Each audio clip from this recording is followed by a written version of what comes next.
తెలంగాణ రాష్ట్రంలో municipal elections అయితే జరగబోతున్నాయి. దానికి సంబంధించి షెడ్యూల్ కూడా రిలీజ్ చేసిండ్రు.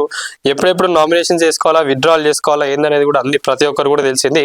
కానీ దీనిపైన కూడా ప్రతి ఒక్కరు మాట్లాడుతూ ఉన్నారు, మాట్లాడాలి కూడా. ఎందుకంటే షార్ట్ పీరియడ్ ఆఫ్ టైం ఇవ్వడం అనేది అయితే కరెక్ట్ కాదు. ఎందుకంటే ఇక్కడ కాంగ్రెస్ కి ఫేవర్ గా ఇచ్చుకున్నట్లే ఉన్నదని చెప్పి అంటా ఉన్నారు. మరి రేవంత్ రెడ్డి గారు కూడా గెలుపు గుర్రాలకే కాంగ్రెస్ టికెట్లు ఇస్తామని చెప్పి చెప్తా ఉన్నారు. ఒకటి ఏంటంటే సమ్మక్క సారక్క జాతర 3 రోజులు జరుగుతున్నది. 28, 29, 30, 31 రోజు కూడా అందరు ఆడనే ఉన్నారు. ఫస్ట్, సెకండ్ ఒక వారం రోజులు ఆడనే ఉండేటట్టుగా ప్రతి ఒక్కరు ప్లాన్ చేసుకుంటా ఉన్నారు. ఈ టైంలో మీరు షెడ్యూల్ రిలీజ్ చేసి అప్పుడే మీరు నామినేషన్స్ వేయాలి, మళ్ళీ విత్డ్రాల్ కూడా ఎవరైనా తీసుకునేటోళ్ళు ఉంటే విత్డ్రాల్స్ కూడా అప్పుడే తీసుకోవాలని చెప్పి సమ్మక్క సారక్క జాతరలు అమ్మవాళ్ళు గద్దెల పైనకు వచ్చినప్పుడు మీరు ఆ షెడ్యూల్ అప్పుడు పెట్టిండ్రు. మళ్ళీ 10 రోజులు ఏదైతే ఉందో అప్పుడే ప్రచారాలు చేసుకోవాలి. మళ్ళీ ఎలక్షన్స్ కూడా February 1 మళ్ళా రిజల్ట్స్ వచ్చేసి 13th రోజు అని చెప్పి పెట్టడం జరిగినది. అసలు ఇది చాలా తప్పు అని చెప్పి చెప్తా ఉన్నారు ప్రతి ఒక్కరు కూడా. అసలు టైం ఎక్కడుంది, ఏం నడుస్తున్నది తెలంగాణ రాష్ట్రంలో, మీరు ఎట్లా ప్రచారాలకు పోతారు? మళ్ళీ ఇంకోటి ఏం చేసిండ్రు ఇక్కడ, కేసీఆర్ గారిని, కేటీఆర్ గారిని, హరీష్ రావు గారిని, సంతోష్ రావు గారిని వీళ్ళందరినీ కూడా ఇప్పుడు ఫోన్ ట్యాపింగ్ కేసు అని చెప్పి ఇటు డైవర్ట్ చేస్తూ ఉన్నారు. అంటే ఇక్కడ బీఆర్ఎస్ కి ప్రచారం చేసుకోవడానికి కొంచెం ఇబ్బందిగానే ఉన్నట్లు ఉంటుంది. మళ్ళీ ఇంకా ఈ 10 రోజులల్లో ఏం చేస్తారు? ఎందుకంటే అధికారం మీ చేతిలో ఉంది కాబట్టి మీరు ఏం చేస్తారు ఏందనేది ఎవరికి కూడా తెలియదు. కాబట్టి ఈ 10 రోజులలో కూడా ఇట్లనే తిప్పిస్తారా? అట్లా తిప్పితే ఏమైతుందంటే బీఆర్ఎస్ అక్కడ ప్రచారం చేసుకునే అవకాశం ఉండకపోవచ్చు. ఇంకా బీజేపీ అంటే బీజేపీను కాంగ్రెస్ బద్ధ శత్రువులు. భారతదేశంలో మనం చూసుకున్నట్లయితే ఈ 2 పార్టీలు కూడా బద్ధ శత్రువులు. కానీ తెలంగాణ రాష్ట్రంలో చూసుకున్నట్లయితే వీళ్ళిద్దరు దోస్తులనే చెప్పుకోవాలి. ఎందుకంటే 2 సంవత్సరాలు అయింది, ఇప్పటిదాకా కూడా బీజేపీలో ఉన్న నాయకులు కాంగ్రెస్ లో ఉన్న వైఫల్యాలు ఏమైతే ఉన్నాయో దానిపైన ఇప్పుడు మాట్లాడట్లేదు కూడా. ఏది ఉన్నా కూడా బీఆర్ఎస్ పైనే మాట్లాడుతూ ఉన్నది. మరి ఎందుకు వాళ్ళు క్వశ్చన్ చేస్తలేరు? బీజేపీ వాళ్ళు బీజేపీ ఎందుకు క్వశ్చన్ చేస్తలేదు అనేది కూడా ఒకసారి ఆలోచించండి. మరి రేవంత్ రెడ్డి గారు అయితే కంపల్సరీ మున్సిపల్ ఎలక్షన్స్ లో 90% సీట్లు మనకు రావాలి అని చెప్పి చెప్తా ఉన్నారు. ఎవరైతే గెలిచేటోళ్ళు ఉంటారో వాళ్ళకే టికెట్లు ఇస్తా అని చెప్తా ఉన్నారు. ఏందో చూద్దాం. మున్సిపల్ ఎన్నికలను ప్రతిష్టాత్మకంగా తీసుకోవాలని, గెలుపు గుర్రాలకే టికెట్లు ఇవ్వాలని సీఎం రేవంత్ రెడ్డి కాంగ్రెస్ నేతలను కోరారు. ఈ మేరకు పలు సూచనలు చేశారు. తెలంగాణ మున్సిపల్ ఎన్నికలపై కాంగ్రెస్ పార్టీ ఆన్లైన్ మీటింగ్ నిర్వహించింది. ఈ జూమ్ మీటింగ్ లో సీఎం రేవంత్ రెడ్డి అమెరికా నుంచి పాల్గొని పలు సూచనలు చేశారు. ఈ సమావేశంలో పిసిసి అధ్యక్షుడు మహేష్ కుమార్ గౌడ్, పార్టీ రాష్ట్ర వ్యవహారాలు ఇన్ఛార్జ్ మీనాక్షి నటరాజన్, ఉప ముఖ్యమంత్రి బట్టి విక్రమార్క, మంత్రులు, పార్టీ సీనియర్ నాయకులు, డిసిసి అధ్యక్షులు పాల్గొన్నారు. నామినేషన్ల ప్రక్రియ పూర్తి కావడంతో తదుపరి కార్యాచరణపై పార్లమెంటు నియోజకవర్గ ఇన్ఛార్జీలకు, నేతలకు సీఎం దిశానిర్దేశం చేశారు.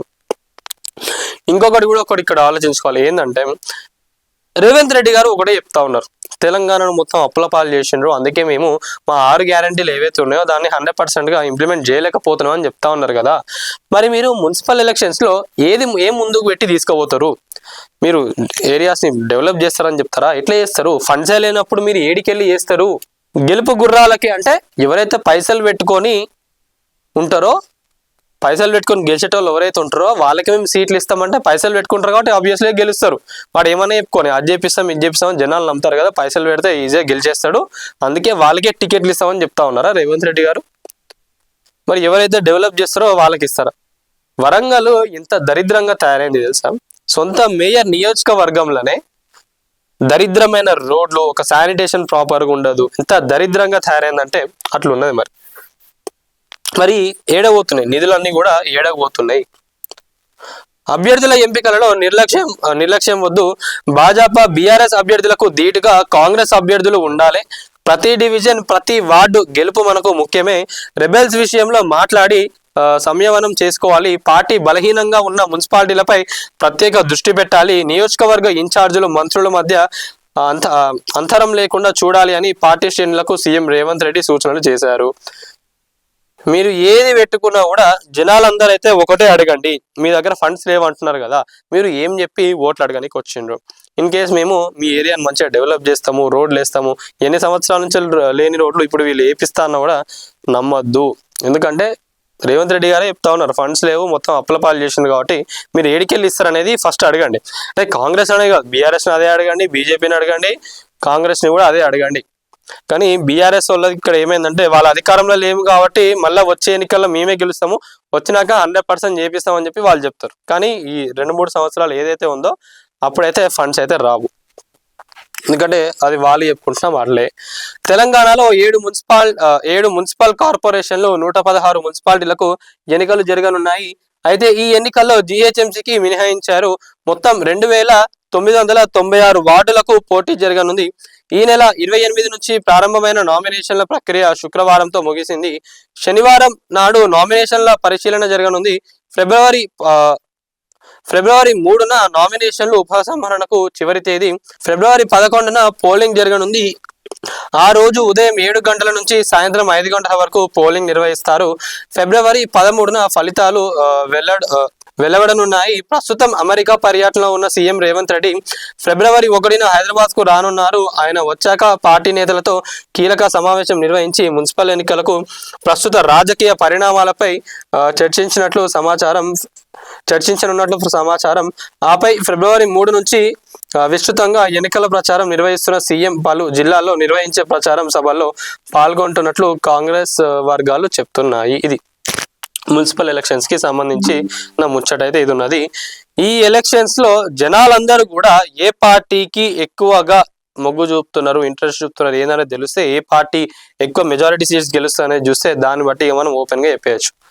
కాంగ్రెస్ పైన జనాలు ఏమనుకుంటున్నారు, బీఆర్ఎస్ పైన ఏమనుకుంటున్నారు ఏందనేది కూడా తెలిసిపోతుంది.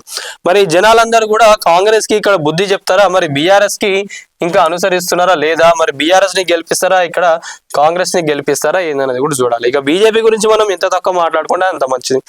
బీజేపీ ఇప్పటికీ కూడా ట్రాక్ పైనకి రాలేదు. ఎందుకంటే దాంట్లో ఉన్న నాయకులకే వాళ్ళకు ఇంకా లొల్లులు నడుస్తూ ఉన్నాయి కాబట్టి వాళ్ళ లొల్లుల వల్ల తెలంగాణ బీజేపీని నాశనం చేస్తూ ఉన్నారు. అందుకే మొన్న మోదీ గారు కూడా గట్టిగా చివాట్లు పెట్టిండ్రు. అయినా కూడా బీజేపీ నాయకులకు బుద్ధి రావట్లేదు. ఇది మరి రాబోయే మున్సిపల్ ఎలక్షన్స్ లో మెజారిటీ సీట్స్ ఎవరికి వస్తున్నాయని మీరు అనుకుంటున్నారో ప్రతి ఒక్కరు కూడా కామెంట్ లో తెలపండి.